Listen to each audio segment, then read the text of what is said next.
So, you have an idea that you can't stop thinking about. Maybe it started as a hobby, and you want to learn how to take it from just an idea or a fantasy to actually launching it. Then this episode is for you. Welcome to Share the Wealth. I'm Ziba. And I'm Sarah. We're two friends who just happen to live across the street from each other and share a deep passion for entrepreneurship and wellness. After meeting as neighbors, we quickly bonded over our similar journeys, starting out in Fortune 500 companies before diving headfirst into the world of entrepreneurship and opening fitness studios. Ziba has also built a thriving social media empire where she inspires thousands through her insights on wellness and style. Together, we bring unique perspectives combining years of experience in business, fitness, and personal growth. Join us and our incredible guests as we explore the realities of being ambitious women navigating business, motherhood, wellness, and the many twists and turns life throws our way. Our mission is to inspire you with real stories and practical takeaways, helping you to stay adaptable, resilient, and motivated in an ever-changing world. So, let's start sharing. Welcome to Share the Wealth. Thanks for joining us. We're super excited to talk about bringing an idea to an actual product or business. We've done it and want to share that knowledge, share the wealth, if you will. And we thought it would be a great episode to start with because this is our very first episode of Share the Wealth. If you just start, things will fall into place. We wanted to walk you through some of the things we have learned doing it a few times. What we'll start with today is getting clarity on what that is. For now, if you have this idea, no matter how big or small, what's next? That's what we want to talk about. And here's what we've summarized based on our experience, for better or worse. We'll get into more about our individual journeys a little bit, but what we'll do today on our first episode is to talk about how to do that. We'll focus on what to do once you have that idea, whether it's a product or a service, something that energizes you. So what would you say the first thing is that you have found helpful when starting something? Getting clarity around what that is.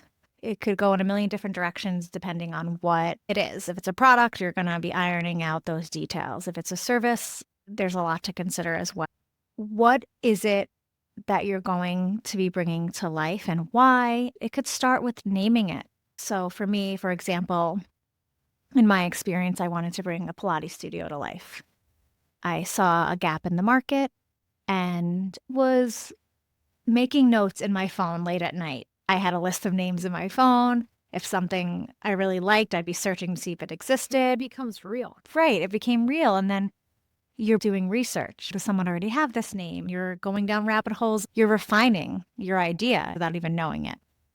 So I think the first thing would be clarity. Yeah. Would you agree? Absolutely. I love that we have in common starting a fitness business because we found the gap in the services and the kind of workout that we wanted to do. And I think that's where a lot of businesses are born from, feeling like you don't have that thing you want in the marketplace, whether that's a service or a product, or whether it's something that you really want to share with others or a skill you honed in for the last few years. That was one way that we related. It was having this fitness aspect of wanting to start something new in the business world.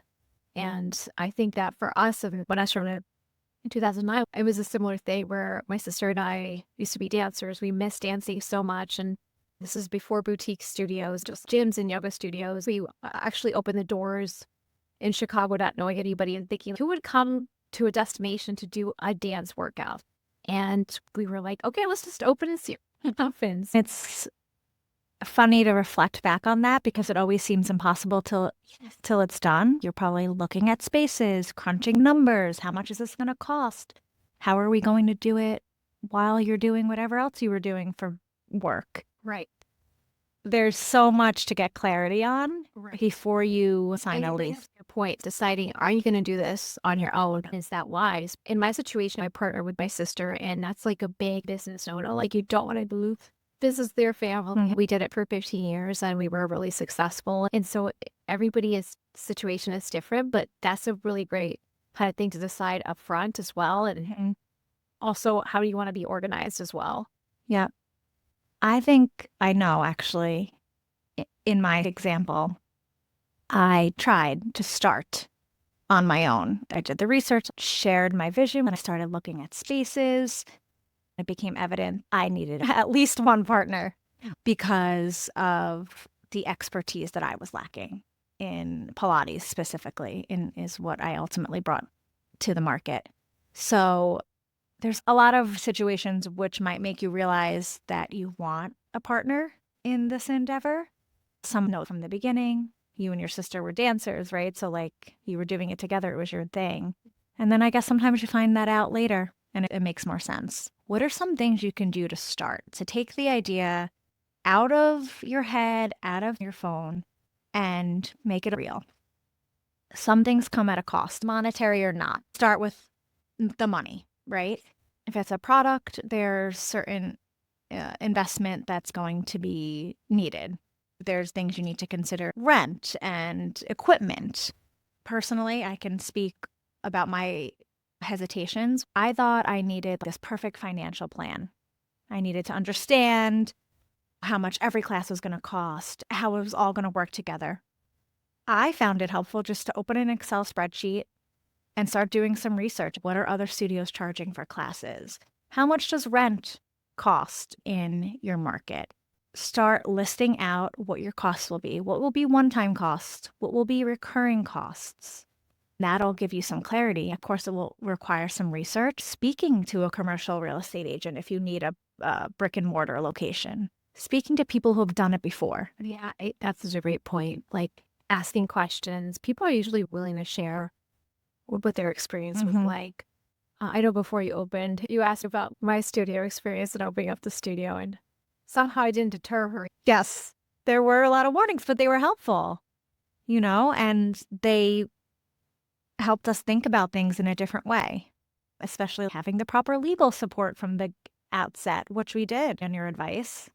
And there's, of course, investments other than money. One of the things that I think, people don't really consider, and I think this is something to consider no matter who you are, but especially if you have kids in a family, time will definitely be affected. You will have to carve out time and compartmentalize much more than before. And I think when you ignore these costs that have nothing to do with money, it's sometimes like your mental health and wellness starts to suffer too, because you didn't account for those, you didn't see them coming. And so just kind of realizing that it might affect you in a way of like, you're not going to maybe be going out to dinner as much, or like, where are you going to cut costs maybe to save money to open something up? What are some things that need to change if you want to make your dream a reality? Right. Maybe your business is open on the weekends and you need to be there, but you have 3 kids.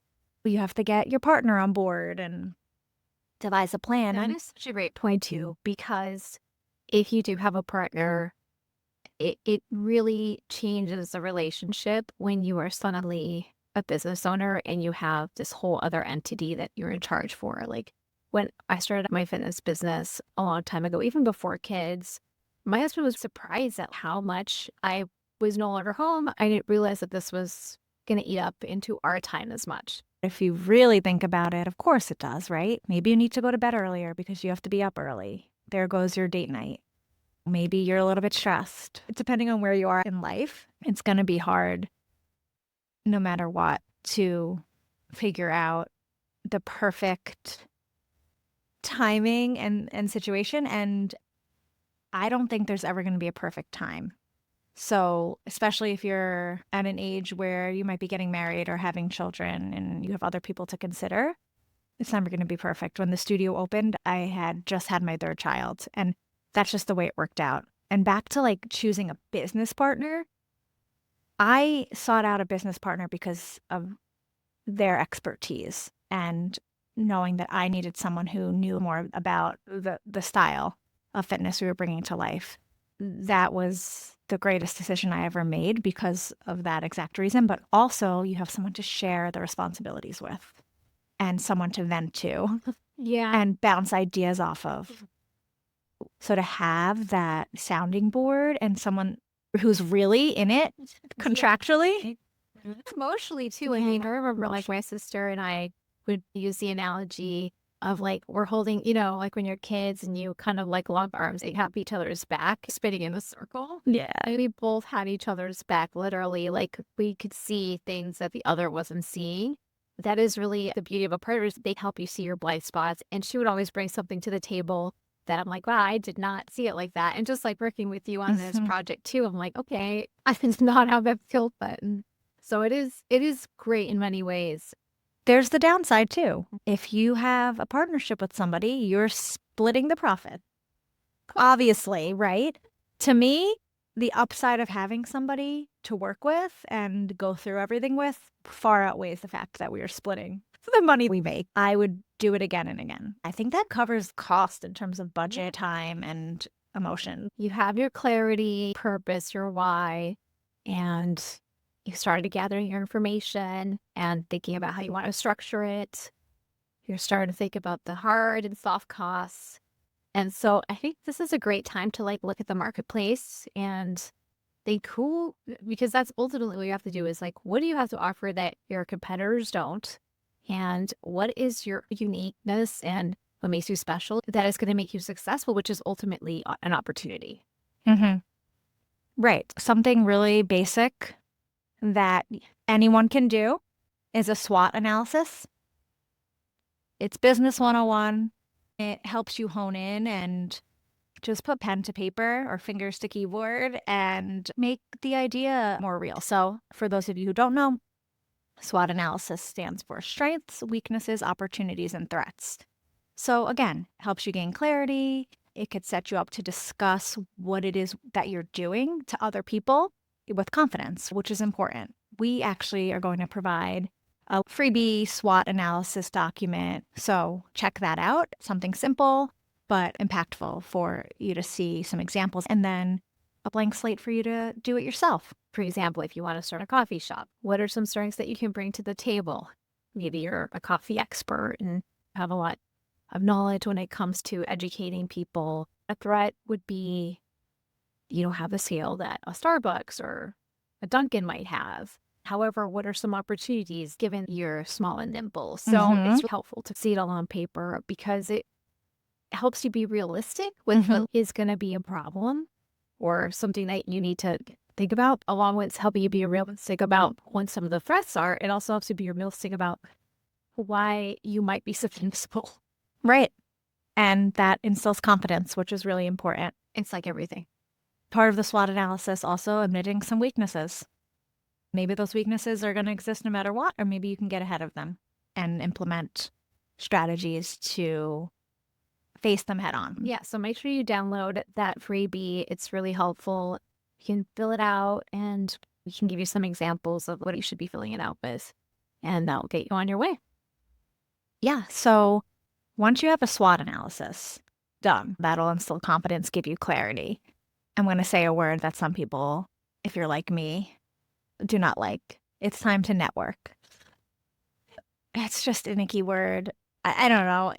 I'm just thinking back to being freshly out of undergrad and being told that I should be going to these alumni networking events and they'd be set up and you'd have a name tag and, you know, yeah, and you're just like, yes, hi. And it doesn't have to be so formal. Networking means sharing your vision with people, whether they are directly connected in some way or not, friends and family, hearing what they have to say. I have a personal example. I was sharing my vision for the studio. One friend said, that's amazing. I know somebody who's opened a fitness studio in this market. She's killing it. I'll introduce you to her. I also know a commercial real estate agent that you should meet. And I did both of those things. And I technically networked with the studio owner who shared her business plan and instilled so much confidence in me to keep moving.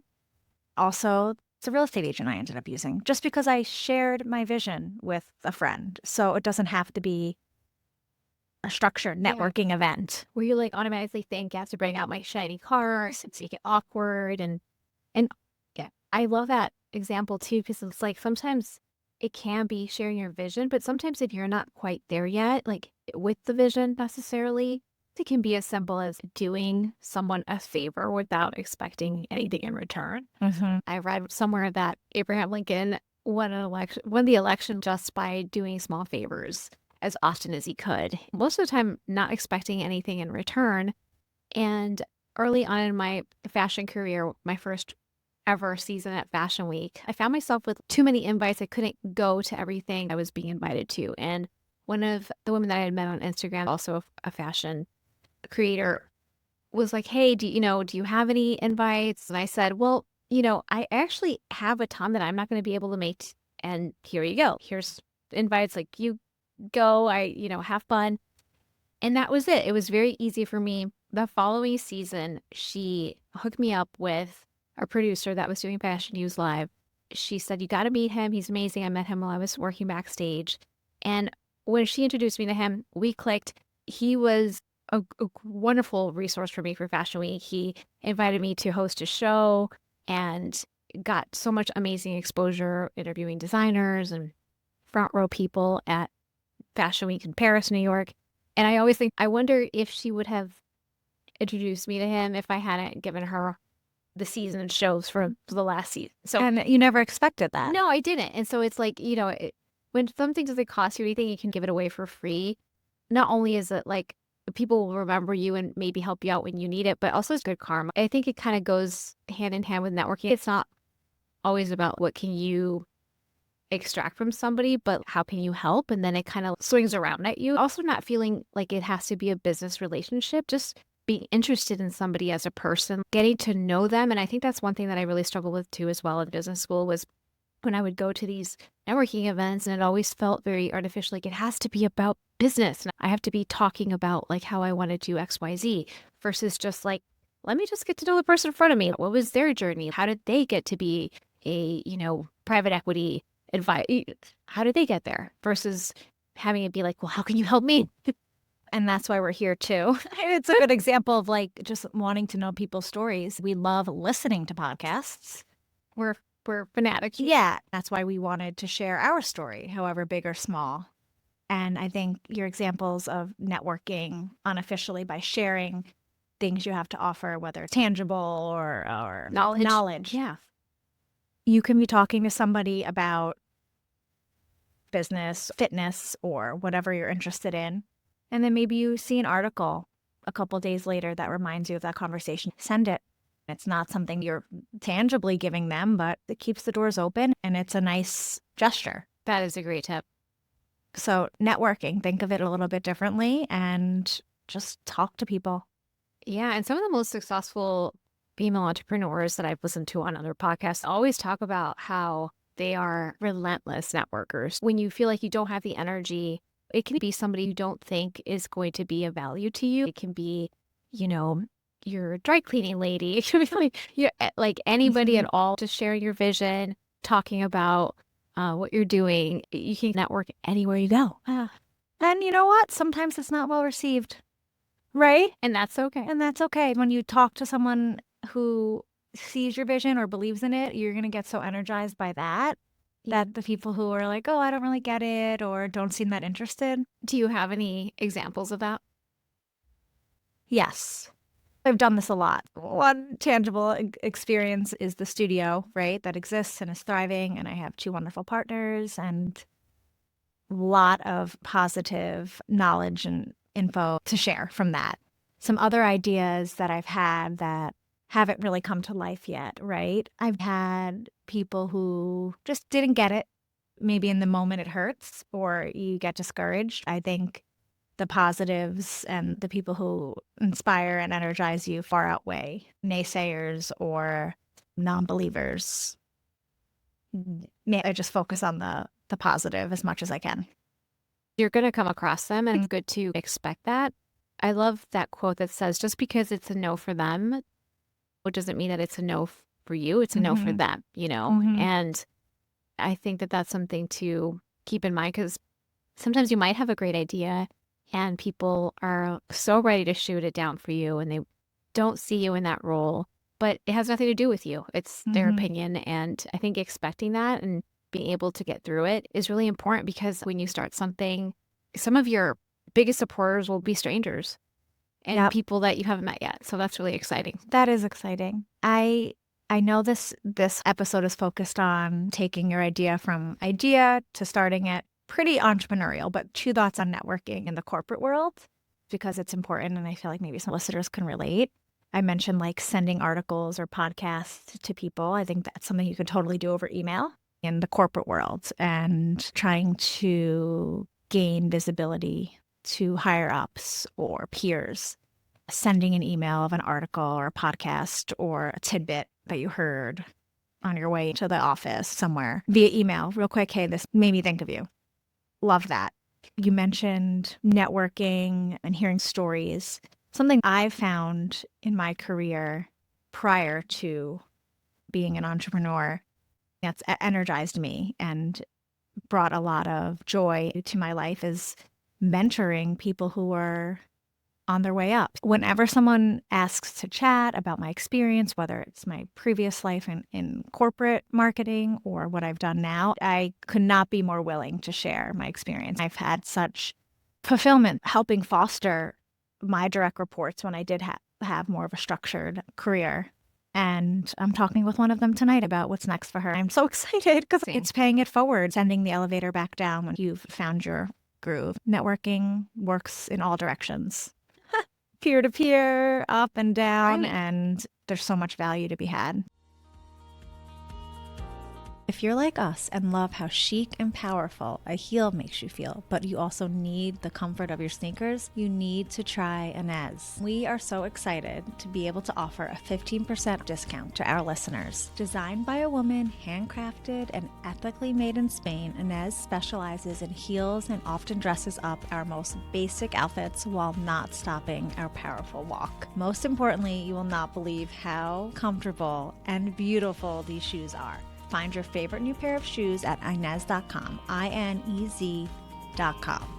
Use the code WEALTH, WELLTH 15 to get 15% off your order. We don't have to leave networking for IRL. If you have not started your social media journey, it's never been a better time to grow and reach people organically. I think sometimes people think I have to get on social media and it's embarrassing, or I might have to spend money there. I'm not going to get any reach if I don't do paid ads and things like that. And it couldn't be further from the truth. Just don't think in terms of selling. Think about it in terms of like, I want people that I want to meet to find me, and I want to share what I know, versus like kind of shifting that mindset to I'm going to get out there, I'm going to feel so salesy, or what are people going to think? And that's really important when you're starting anything. You kind of have to take that, what are people going to think, and literally crumple it up into a ball and throw it away. Wouldn't you agree? Because it doesn't matter what you do, people will, or if you do nothing, people will also have an opinion. Yep. I think that's a really good point. People are going to have an opinion of you, even if you try to live your life under a rock and not in the public eye and not do something that's different and new. I think starting your social media could be as simple as reserving the handle. Yes. A great actionable first step. And I've done that many times for ideas. Some I've deleted because I'm like, well, this is silly. It didn't work out. I've done it so many times. And we did it for this podcast pretty early on. And it's just something else that instills the confidence and makes your idea more real. Makes the manifestation into like actionable. Mm-hmm. Yeah. You have an Instagram handle now. Your idea with that name had not existed before, and now it does. Mm-hmm. Once you actually start the business and make things more real, there's a playbook to follow of how to make social work. And I think you know better than anybody. Right? So we have another freebie for you in this episode of how to start your Instagram account. If you don't know how to set it up, what kind of profile to choose, what to put in your bio, what kind of picture should I have, how often should I post, what do I post? All those things we have covered for you. The important thing to also keep in mind is, you don't have to put your face out there. If you're not ready to show your face, a lot of people don't feel comfortable with that. There's always ways around it. You just want to think, how do I share what I know? How do I get feedback? Like, again, going back to the coffee shop example, maybe it's coffee quotes, maybe it's different. What pairs well with this type of coffee versus the other? Like getting your knowledge out there. And if your first posts are not making you cringe, just like this episode probably would. If your first products are not making you cringe, you're not doing it right. You're always going to go back and see and be like, wow, I could have done this better, this better. But that's how you learn. You just have to keep going. We're excited to share that freebie because I've been creating online content for both my dance and fashion business for over 10 years. Even if you have not worked in a couple of years and you're sitting there thinking like, I don't have anything to say, you have something to say. And just starting to think of it as a way to meet people, change the mindset to that versus like, I'm going to become an influencer or I'm going to, look a certain way or people are going to think that I'm trying to be a Kardashian or whatever. It's not about that. It really is a different way of networking that opens up the world. You don't have to rely on your neighborhood coffee shop to go and I obviously love coffee, to go and network. You really can network with somebody across at a different continent. So that's so special and you can learn so much. And something that ties back to networking too, once that's up and running, the people you develop these relationships with. I know you have many examples of influencer friends and people that you're DMing with that you may never meet in person, but the relationship is so valuable. And it's so real. And then once I do meet some of them, it's like, wow, I knew I would love you. And it's so cool. So even if you have an inkling of an idea right now, you don't even know what it would be called. Like just like Sarah said, snag your handle and it starts to become a reality. Start posting. You don't have to tell people. Eventually, people will find you. Starting your social media handle, we're going to share Instagram specifics for our freebie. That falls into admin stuff you can be doing like behind the scenes. Some other stuff you can be doing behind the scenes. Registering your business entity to see what you need to get going. So you can get that EIN number. You can start a business bank account. You can, similar to starting your Instagram handle or social media handles, you can secure the website domain. Sure, it comes at a small cost. It's not free, but it's not much. And again, it locks it in. That is if nothing else, your vision, and it's out there in the world, even if nobody knows it yet. It's important that you know it and have that energy behind you. I'm glad you mentioned the bank account because a mistake that entrepreneurs make is that they start to kind of meddle their personal finances with business finances. And because you're like, oh, well, how much am I going to really spend? And then before you know it, at the end of the year, you have a big mess and it will make your life so much easier just to separate everything from the beginning. Like opening up your bank account, every time I've done it for a business, I'm always like, is there ever going to be any money in here? Yes, there will be. And that's all you have to know. It's part of the mindset. Yeah. Right? And that's also back to mentioned like end of the year finances. Is your business an S Corp? Is your business an LLC? There's tax advantages. Also ties back to networking. Do you know an accountant? Do you know somebody who's done this? Little things like that aren't sexy and fun to talk about and they're not broadcasted, but it's important. Is it cool? Thanks to social media, there's so many accountants, lawyers, people that do this non-sexy stuff, but they've made it very digestible and fun. They also have a lot of resources that you can get for free in terms of what do I pick? Do I pick an LLC? Do I pick sole proprietorship? Like what it might be. Start doing your research and don't neglect that part because it is really important to know how you're set up. It's something you can do if you're still nervous without anybody knowing. You could do the research in the privacy of your incognito browser. So no one has to know. Delete history. If you're not ready. I think we covered a lot as we get closer to launch. You can test and learn. You don't have to hit the go live button, find your first followers, and have a perfectly buttoned up business. We all have different expectations. You can test and learn. You can launch in a test phase with test pricing and then just be test pricing. Test pricing. Yes.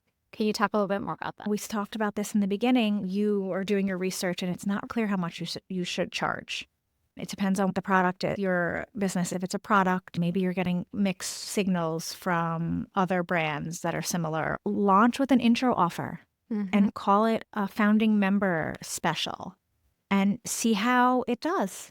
You can always change it. Nothing has to be set in stone. Keep your consumer in mind and be respectful and thoughtful. See how it does. Be ready to react and remain nimble. Yeah, that's a really good point. And And the testing too, it can be done with friends and family, but don't be afraid to launch. Sometimes you feel like you need that perfect product, but then once it comes, your perfect product is born, it might not even be what does well. So it's good to start with something, get feedback, and then tweak as you go versus waiting for that moment where everything's going to be perfect because it's like kind of like becoming a mom. Like, just go. Yep.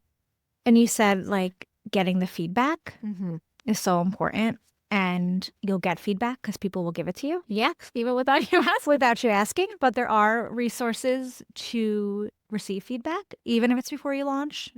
Free questionnaires. There's the Survey Monkeys out there. You can, if you do set up your Instagram and have a bit of a following, or on your personal handles, you can do little surveys. It doesn't have to be a perfect sample size. Just listen and be open to changing with what you find out. You bring up a good point because sometimes feedback, people are very willing to share. They'll be, oh, like, have you thought about doing this? And it sounds like they're so sure that's what you should do. But once you test, the numbers don't lie. People might say something, but you might be, okay, let's do that. And then it doesn't work out. So like, it's really important to also be like, okay, well, what do the numbers say? Yes. Again, not always fun, but they don't lie. Maybe back to our fitness studio example, you have one person begging for a 5 a.m. class. It doesn't mean it's going to be profitable, but you want to respect and you want to consider. Yeah. So just be ready to pivot, put the product out there. It's never going to be the perfect timing. No. So with that, we want to leave you with encouragement and confidence to have the correct mindset. Believe that you're going to be successful, like Ziba said. Believe there is going to be money in that bank account. You can't care what other people think. I mean, you'll always, maybe not everyone, I think I will always care, but that can't affect what I do, right? So I care. Yeah. Of course I care. I'm a people pleaser, but I'm still going to stretch myself outside of my comfort zone, and I'm still going to follow things that energize me. And Ziba, actually, we already covered on all of this. So I feel like we're summarizing what your mindsets should be, but like some of your biggest supporters will be strangers. Some of your biggest supporters will be strangers. Like you were saying, Sarah, picture that money in your bank account, picture the success. That is really important to hack your brain to help you be successful. When you start acting like the person you want to be, fake it till you make it, fake it till you become it. What would that person do? What would that person's morning routine be like? What would their nighttime routine be like? What kind of habits would they take part of? Like when I started my YouTube channel, I wanted to grow and have a lot of subscribers, but I didn't act like a person that had 100,000 subscribers, which is my goal. I wasn't doing the things that somebody who has 100,000 subscribers is doing. Change your mindset. What does it take to do that? Picturing yourself meeting those goals and objectives just kind of starts to hack your brain into you starting to do the actions that you need to do to reach your goals. So it is kind of a brainwashing of sorts of yourself, but also like following through and doing everything you need to do to accomplish it. In the best way, brainwashing in the best way. Best way possible. And I think if we leave you with one thing, it would be why not you and why not now? If someone else is doing it, so can you. We've done it, and we're here to tell you that you can too. Yay. Talk soon.